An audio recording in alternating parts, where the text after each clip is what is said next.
Welcome to the Dad Nation podcast. My name's Jason Braun, director of Dad Camp, a global movement that has a dream to see a world where every family has a great dad. And we do it by creating epic father-child experiences for dads and their kids all over the world now. And look at this. If you're watching this on video and not listening, you've got to check out this backdrop because we are not in the Dad Nation studio. We are in Montana, and we are just coming off an incredible Dad Camp father-son weekend right here, edged up next to Yellowstone in the heart of the Beartooth Mountains, and this is absolutely incredible. So I might get lost as we're talking because I might get distracted because of this epic view, but my host this month for this month's episode is Alex Falder, pastor at Harvest Church in Billings, Montana,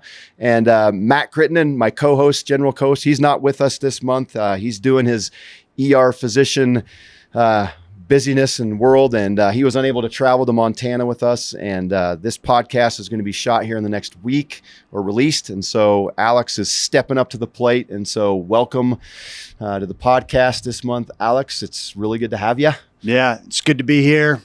Hello to everybody out there. And I love to talk about being a good dad.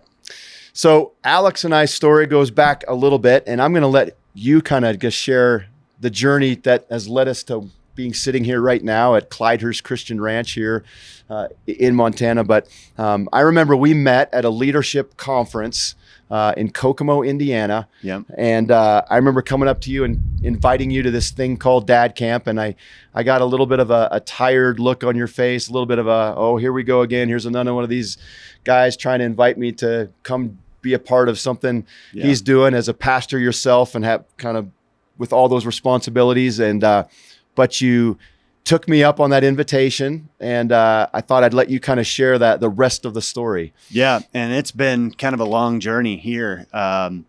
Jason said, "Hey, I'll pay your way. Just get there." And so I had a kindergartner at the time, my son Jacob, and now he's 13. So we've been going to Dad Camp for quite a while, and I have 4 kids. So all 4 of my kids have experienced Dad Camp. But that particular week, I went to a friend and said, "Hey, can I borrow your RV for the weekend?" And so he got me all set up with an RV, and we get ready to go. And the night before, Jacob's like puking. I mean, not doing well at all. That. And so I'm like, I don't know if we can make it. And he got to feeling better. And of course, that was pre-COVID, right? So it was okay to bring a kid to camp a little bit sick. Times have changed. Yeah. So anyways, we come, and when I walked in, I just was floored. I've never seen anything like this. You know, I'd done men's retreats and camps all my life, and to see a place where men were gathered, connecting on this thing of being a good dad. I know my wife and many other wives were like, "Please take your kid for the weekend." I know other men's retreats, they go and they come back, they're all refreshed, and your wife's like, "Here's your kids, and now you go be a parent for whatever the next 3 days while I take a vacation." I always felt like the spouses were always very supportive of this. And then the pain's right there. Like, I want to be a better dad, and I've got this chance to be one and know that, hey, I've got some work to do here.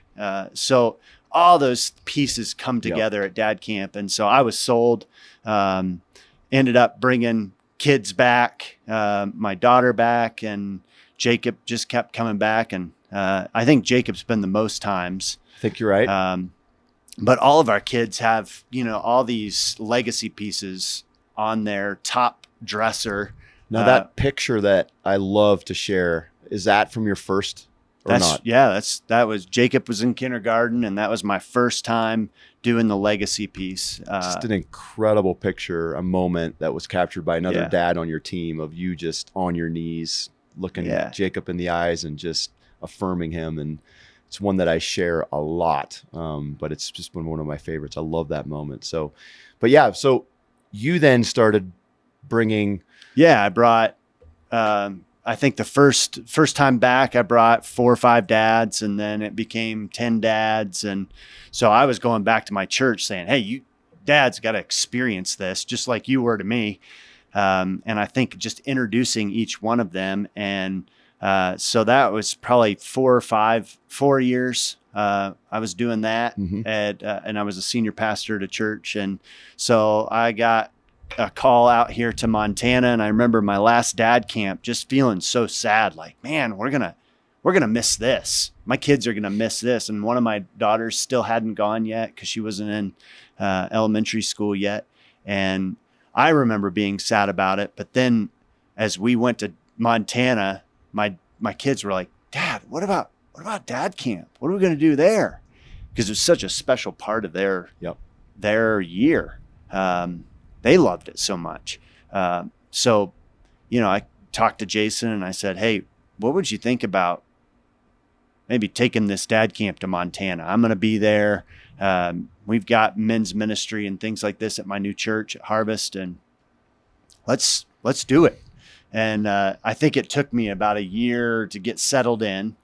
And then we finally got the ability to do one dad son weekend. And I remember I had to do a lot of selling, just like you had to do to me. It's like, come on, this is going to be awesome. And I think we ended up getting like 35 dads that first one. And that really started the ball rolling. Then COVID hit. We were going to do 2 weekends. We could only do one. That's how we got connected here at Clydehurst. Is the other camp that we had, Beartooth Christian, shut down. And so we kind of had to get the ball rolling again. And this year we're doing 4, and we've got most of those weekends filled up. It's awesome. Last year, Doug Migrant, other co-founder of Dad Camp, he was out here with us, and he kind of challenged the dads that were here last year with their daughter. Said, look, I think we should do 4 next year. And I was even thinking, that's a pretty big step there. I took a deep gulp when he said that, because I was like, 4? I thought 2. We went 1 to 2. That's doubling, right? But we went with 4, and here we are at the end of weekend 2. Yeah, we're halfway. We're halfway, and both weekends we've had close to filled up, and the 3rd and 4th, the one we still have some space. The 4th one's pretty full. Yeah, it's been an amazing growth track, but we're so excited about it's growing like crazy in Indiana, but now we've got this rapid acceleration now starting to happen in Montana, and we're heading to Texas here in a couple of weeks to plant there. So it's been such a cool story to be a part of and to do this with you. So great days ahead with this. Yeah. And I just want to thank you for being willing to come out here and bring resources. And you've just been really good that way, and teaching us how to run dad camp so that the next 2 weekends we're on our own, and this is going to be a location. It's just, for us, it's just about reaching more dads. And so when you said, hey, let's go, then that's kind of our posture, is go until we get a no. And then God does the rest. So he's doing it. So awesome. So wanted to tell you guys, give you that little backstory to just how we're sitting in this spot today, as we've just finished a father-son weekend, and the dads and sons are starting to leave and head home after just another fantastic dad camp experience. But, let's get back to the podcast, and specifically, we've always got a subject that we've been talking about, and we've, the podcast is just, 4 or 5 months now old, and we've been working through a book called The Dad Difference by Brian Loritz, and the subtitle is The 4 Most Important Gifts You Can Give to Your Kids. And to this point, Alex, we've been talking about the first gift that he discusses in the book, and that's the gift of relationship being one of the most important gifts we give to our kids. And we've talked about the power of our presence. We've talked about this idea of temporary insanity when our kids go a little temporary insane, or when we go in temporary insane, and how we handle that, both how we handle in a healthy way, and we correct well, and we affirm well, how we ourselves control that temporary insanity in ourselves as dads, and make sure that we don't damage relationship, because that's such an important thing, because without relationship we don't have influence. And so that's the first gift we've been kind of talking through, Matt and I, and have been really diving into that. And now we're kind of ready to go into the second gift, and that he talks about, and it's the gift of integrity. And so we're gonna kind of talk a little bit about that today. I want to really I'm excited to get your perspective on this idea of integrity. Yeah. But when we talk about integrity, what is it? I wrote down something he wrote in the book, and he said, integrity is when actions and words become one. I thought that's good. I like that. That sound like it's concise, it's powerful. When actions and words become one, that is integrity. It's just being consistent in our character. That's something as I thought about and made some notes and prepared for this. To me, it's being the same person in public that you are in private. That is integrity full on. And he wrote this in the book. He said, it's when phrases like "you can trust me," "I promise you," or "I'm serious this time" are really unnecessary. When we live with integrity, we don't need to say things like that. If we say it, we do it. It's just, that is what it is. It's summed up by meaning, don't just talk about it, be about it. And I think maybe it's the biggest reason so many people have either no interest in being a Christian, mm-hmm. because they see this lack of integrity in the Christian community. Where it's no different. Yeah, it's like they say that, but then they live this, and there's just no consistency there. And so, like, what's the point? Why would I be attracted to that? Or in my experience, I've seen many people leave the faith because of a lack of integrity within the community of believers that they find themselves in, and just struggling with that. And honestly, it's my dad's story. My dad found faith when I was about 5 years old, and he pushed it away for so many years, because from his perspective, this lack of consistency with the people in his life that said they were followers of Jesus and they didn't live any differently than him. Mm-hmm. There was just no difference. So he was just kind of like, you guys are just kind of hypocrites. Like, well, I don't get it. But then for him, it was such a personal decision, which it is, to where he was like, if I'm going to make this decision in my life, I have to change. It's an all in. And he, until he said he was ready to make that shift and not just think about it or talk about it, but to be all in. But I'm so thankful that he did, right around the time when, like I said, I was 5 years old, and had a huge impact in my life. The fact that things were different from the kind of the point that I can remember. So that's a little intro to like this idea of integrity. But I know we've shared a few thoughts, and I'm just like, wow, Alex got a lot to say about this. So I'm going to let you jump in and be like, talk about integrity from your perspective, from your story, from your background, what you've learned, and all the leadership circles you've been a part of. Yeah. So integrity, you use the word character in there, and integrity and character are so closely tied. And I think that's why it's not just about being truthful. It's much more about who you are underneath the surface, and that's the same. It's integral. It's both that my internal world and my external world line up. Henry Cloud says this about character, is that it's the ability to meet the demands of reality. Wow. And our reality has both positive and negative. Usually the positives are easy to navigate. Yeah. Like, hey, yeah, I'm good at this, or I've got this going for me, or the celebrations. But it's in the hard stuff of life that it's hard to have integrity. It's the stuff that's difficult. And when things don't go your way, you lose your job, or something's not right in your family, or your marriage is difficult. How do you respond then when things are really difficult? And so having the ability to respond to the negative realities as well as the positive realities, that I have the strength of character mm-hmm. to be the same in both environments. Martin Luther King, they talk about him having strength of soul or strength of character, because he was able to hold the injustice of the world, but also respond to it in a peaceful way. So he was able to meet the negative realities of that, of whatever he was facing, with this ability to hold true to who he was and what he believed and what he valued. And so all that was integral for him. And so how do we strengthen that character, strengthen that integrity? And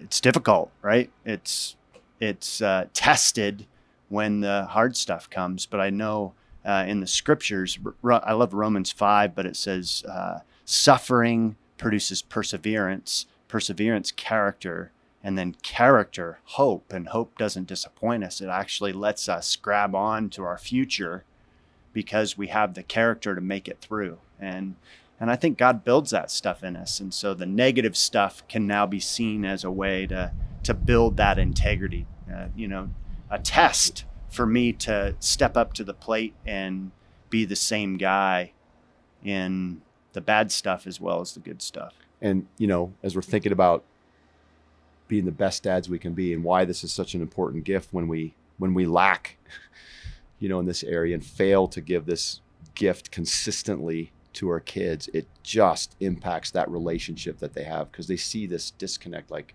yeah, well, who is my dad? Is he this guy? Or is he this guy? Can I trust him?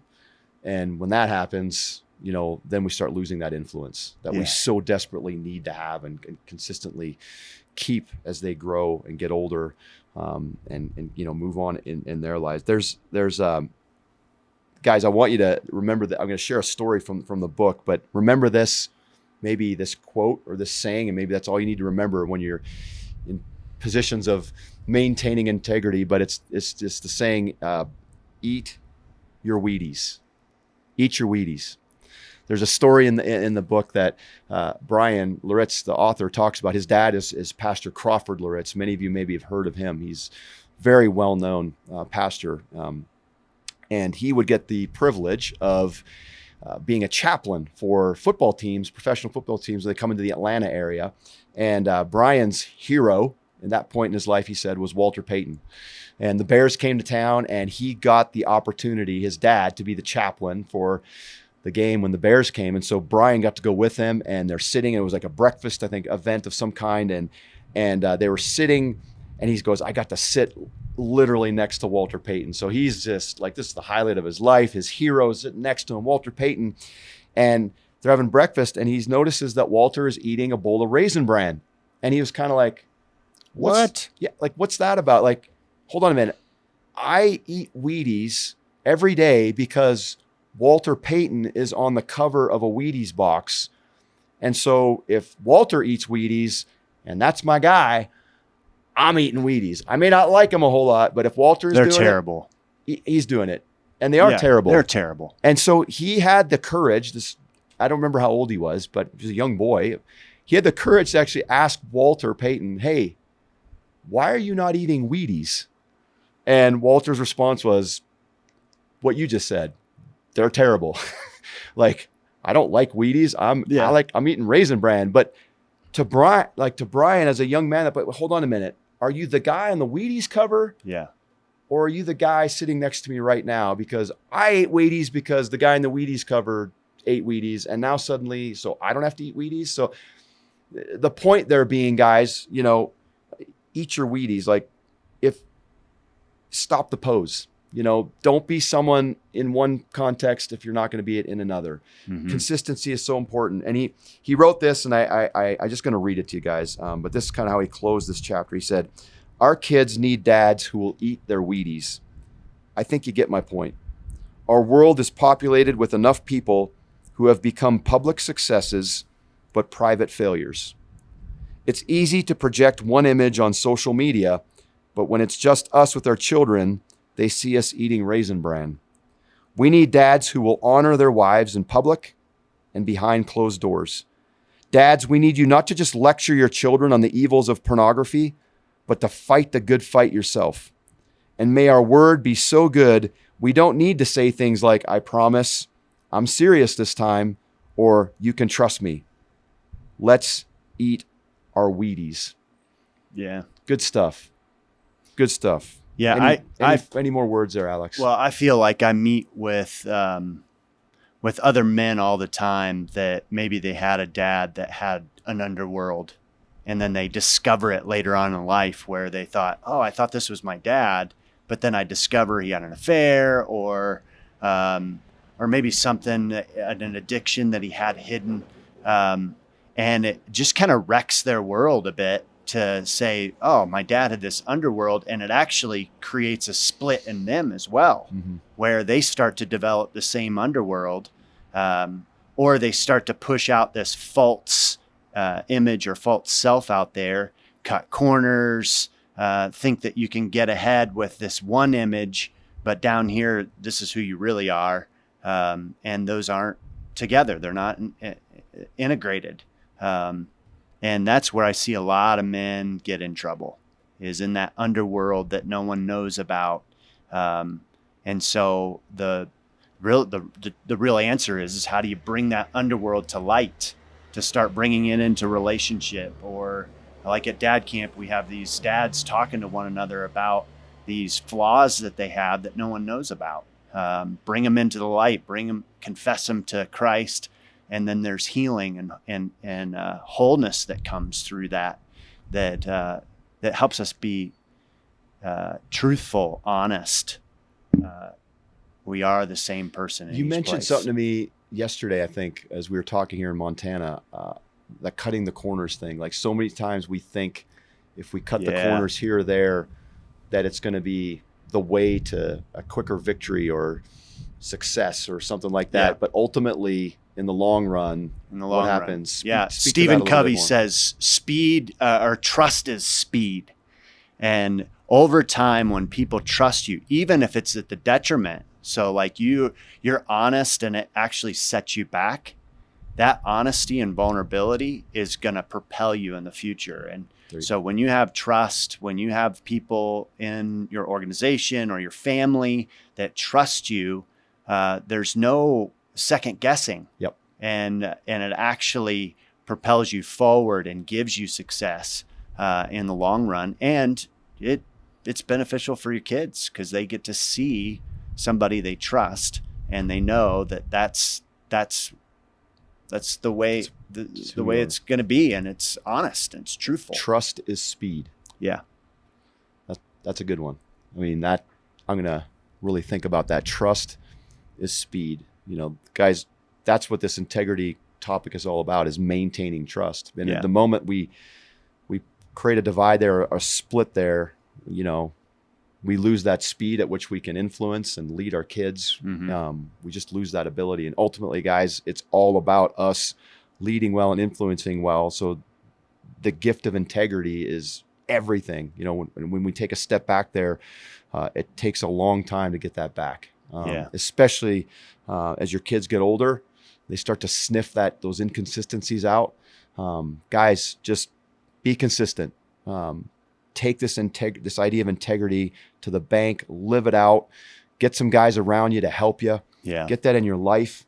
Hold yourself accountable, not just maybe to your friends, but even to your kids. Say, guys, if there's something that maybe you're seeing is inconsistent in me, the way that I respond, just maybe the way that you see me interact with my peers, the way that you see me interact with your mother, like, call it out of me. I need that because I want to be consistent, and maintaining my integrity is so much a gift that I want to give to you. And I think bring them into it. It can do nothing but help. But do we have a time for a quick story about? Yes. Yeah. So recently, actually the past year and a half, when COVID started, my kids were asking like, Dad, we want a go-kart. And so, I go to the store and they're like $1,300. And so I'm like, man, maybe we can build a go-kart. This would be good character development, right? For my kids to learn how to build a go-kart. And so we got all the parts and the pieces and ordered it online. Well, I don't know anything about welding or fabricating or any of that. And I thought, how hard could it be? So about a year later, we're still not finished with this go-kart. So my kids kept saying, Dad, when are we going to finish the go-kart? They're so excited about it. And they're waiting so long. And I remember these parts about my dad that, like, I had these two projects that were just, as a kid, I thought these were amazing. I can't wait to finish these. And he didn't help me finish them. They just left. They are unfinished projects in my childhood. And so I thought, I'm not going to do that. I said I was going to build this go-kart. So I'm going to build it. So I had to get help with welding. I had to find somebody who had a welder. I had to get help with the steering column, and we made all kinds of mistakes, and I got my son in there, and we're welding, and we have no idea what we're doing. Finally, we get this thing done. Maiden voyage, the gas throttle was stuck. So we started it and it started peeling it out. I almost ran over my mother-in-law, and I got all scraped up in my leg, and the steering wheel fell off because it wasn't welded on too well. But we got it finished. You did it, man. We got it finished. And I felt like that for me was a growing process out of my own kind of stuff. I was able to say, we are going to finish this no matter what. I'm not going to just let it be an unfinished project. And so that's just kind of a fun example of it's not perfect, but you maintain trust. That's right. I hope that it doesn't kill my kids in the end because one of the welds breaks, but I do hope to be continued. We'll keep you updated. I do hope that will be a memory for my kids that, hey, we said we were going to do this and we did it. That's awesome. That's a great finishing story. So guys, don't just talk about it. Be about it. Integrity. Go to school on it. Work on it. Develop it. Cultivate it in every way that you can. And real quick call out to the Montana dads. If you're out there today, this is the release of this podcast today and tomorrow, the last day to get registered for the Father-Son weekend. That's in a week from now, from this release of this podcast. So get on out here, guys. We still got some space. And if you're father of a daughter in elementary age, I got another week to get registered there. That's at Beartooth Christian. It's at Beartooth. And then you guys in Texas, Sky Ranch, we still got some space there for September 10th as well. That registration will also close tomorrow. So get on there. Let's go. Invite guys. If you've already been, just invite guys. Tell them about it. Say, you got to get to Dad Camp. We want to see those weekends maxed out. If you're around the country, get on a plane, take your kid to Montana. We've had some of that happen. That's right. Last weekend, we had a dad and daughter come out from Indiana to Montana. So it happens. It's worth it. So, and I also want to celebrate as we close this. We pulled off 6 Dad Camp weekends a week ago. We had a team in Haiti. We had a team in Northern Ireland. So way to go to all of you guys out that are listening in Northern Ireland, maybe some in Haiti. But we had 2 events in Indiana. We had the event here in Montana. God's doing some awesome things. We're so proud of what, of just the team that God is putting around us. And we just want to get more dads. So guys listening, attend, invite, maybe just share the podcast, once a month, first Saturday of the month, let them know about the Dad Nation podcast. So as we always say, you have what it takes. So go do whatever it takes to be the father that God has called you to be. Take care, and we'll see you again next month.